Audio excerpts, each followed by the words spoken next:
Stuart Gibbs, welcome to the show. Thank you for having me. It's a pleasure to be here. I have a lot of pressure because my kids love your authoring and your writing. I can't compete with you, Stuart. I'm sure a lot of parents tell you that as well.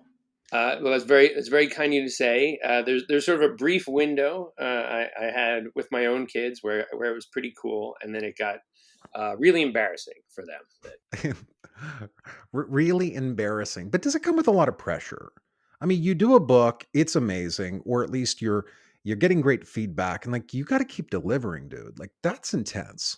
There's some pressure, but the idea of knowing that there's a reader base out there that is waiting is is better to me than thinking like, okay, I'm going to release a book and have no idea if anybody's going to want to read it. It's exciting to start work on something, saying like, okay, there are fans. I hope this one works for them, but it's nice to know that they're there, and some of them age out, but I get new ones too. Success though. I mean, how do you define it? I think anybody who becomes an author is, we're not saying like, okay, I need, I need to be J.K. Rowling. But we're saying like, we want to share our stories. And so success is really just knowing there are people out there reading your books. It's going into a bookstore and seeing your books on the shelves. It's maybe having an event and having really excited young readers come to it. So that's that it's just knowing people are reading your work and enjoying it. So you have a bit of an art about what you have to do because when I was my kids' ages, I wasn't competing, or an author like you wasn't competing for my time from all the channels on TV or the different devices. That you have a lot of competition for entertainment, yet you find this way to grab them and say, I'm going to keep your attention for 6, 8, 12 some odd hours. Do you go into it with that mentality? How do you know your competition? You hear all the time like, oh, kids don't like to read, but then you'll hear from somebody like, oh, my kid didn't like to read, and then they read your book. And I really think that everybody actually likes reading if they find the right book for themselves. And there's not just one right book. There's lots of right books. It's getting it. And so a lot of the time it's just trying to I'm just trying to write stuff that I think I would have liked to have read when I was a kid.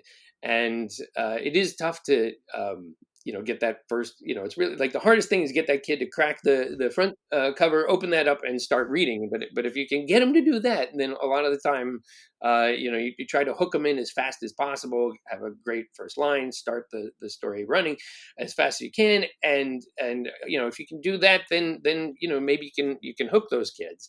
There's a lot of other things out there sort of trying to grab their attention. I know for adults they're grabbing our attention too, but I think certainly teachers, parents, everybody's saying like, look, take some time, just relax the end of the day, open a book or whatever. And if you do that, it may be a little tough for that first 15 seconds to get them to sit down and do it. But then once they do it, if they've got the right book, and again, I say the right book, but there are many. We're in the golden age of middle grade writing right now. There are so many great books out there there's lots of books that will appeal to some. So for you in your process, because I'm always curious, are you making it up as you go, or do you know what you want the story to be at the end? You're like, all right, we're going to get there. We actually have quite a good middle grade writer community, and there's a lot of talk of that there's two kinds of writers. There's the plotters and the pantsers. The plotters plot everything out. The pantsers fly by the seat of their pants and make it up as they go. And I am definitely a plotter. I came to book writing by way of the movie business and the television business, and in there that you have to do outlines before you write. They want to see your outline before you write, and you start to go, hey, this outlining before you start is actually really, really good. It may take a little more time to get started, but it saves you a lot of time later on. So I have a pretty good outline of what I'm going to do before I start writing, especially if I'm going to start writing a mystery. I really want to know who did it, how they committed the crime. But that doesn't mean that I can't. Even though I got a big strong outline, it still allows me for a little bit of pantsing. I can change my mind about things as I go. So I do like that freedom of the outline's not gospel, but it really helps me to have an outline before I start writing. You are clearly a high performance mind. Do you ever turn it off? Yeah, I mean, I'm a big believer that you should have very distinct times when you work and when you don't work. So I don't like to work on weekends. I don't like to work on vacation. But I do find myself getting very inspired on those times, particularly on vacation. On vacation, I have lots of ideas, and I will, jot them down while I'm traveling. But I really think that you should have times when you work and times when you really do shut down your work brain. Relationships. You and I had discussed that you're a widow. Talk about Yes. that time in your life. So my wife passed away. It was very sudden, about 6.5 years ago. If you go to therapy, which I think everybody should do if you lose someone, it was called shock trauma. It was the same as just came out of nowhere, pretty much. My kids were 9, and my daughter was about to turn 10, right? And my son was 12, and our world was just turned completely upside down. As a parent, I was always focused on my kids, for me to get through it, I was so focused on how do I get them through this, and how do I make sure they were okay. And a lot of time I felt like if they were doing all right, I was doing all right.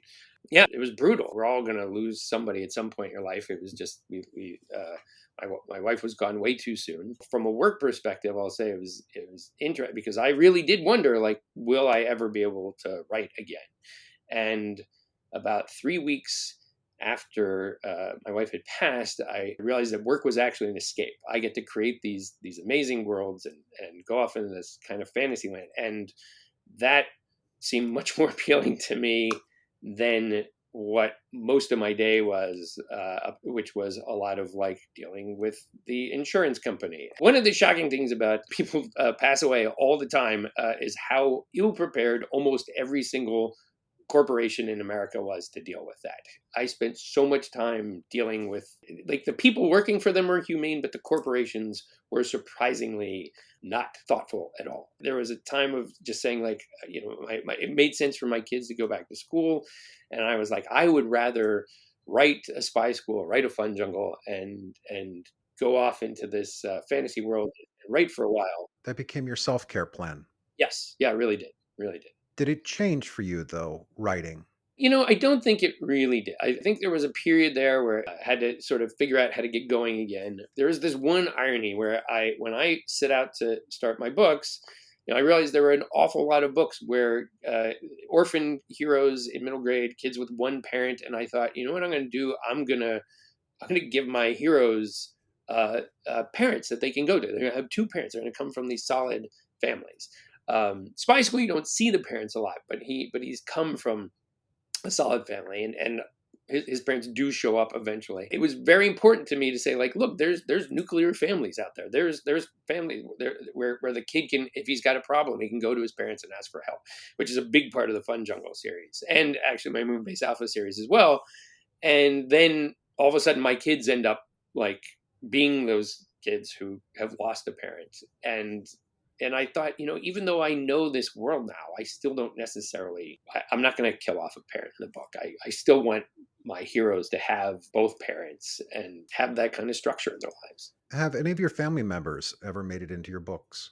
When I worked in the movie business, you can't really put your friends into movies. The movie industry is very worried about getting sued. And so, you name a character after a friend and they'll be like, you can't do that. But the book business, you can. And I very early on, I was writing the very first spy school.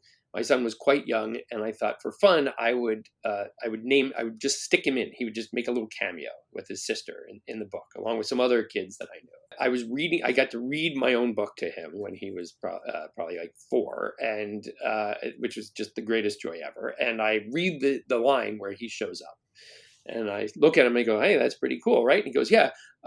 When do I come back?"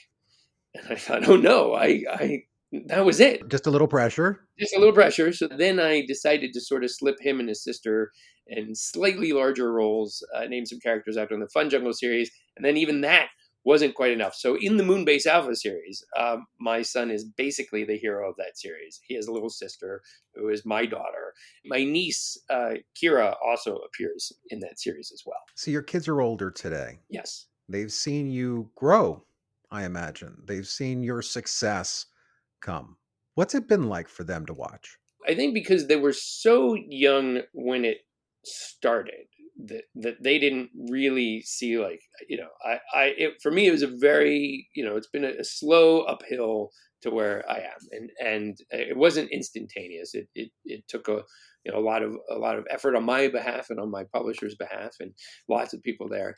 I think by the time I was starting to get like noted, they were kind of there, and also, like, when you're first starting out, you have events, like the events that the most people are going to come to are the ones you have in your local neighborhood, where everybody's going to show up and stuff. So my kids were pretty used to the idea that, like, if I had an event, uh, there'd be a lot of people there, a lot of kids they knew. As they've gotten older, I think now every once in a while they will have that weird thing where my son just went off to college, and there's that idea that sooner or later somebody will say to him, "Oh my gosh, I know who your dad is," and I read his books. And like I said, there was a point where that was a little embarrassing to them. My son said now it has come around, and he finds it very flattering. He's a teenager. Occasionally, he might be at a party where they might have had something to drink, and he says, when somebody comes up to him in that state and talks about me, that's like the most hilarious thing he's ever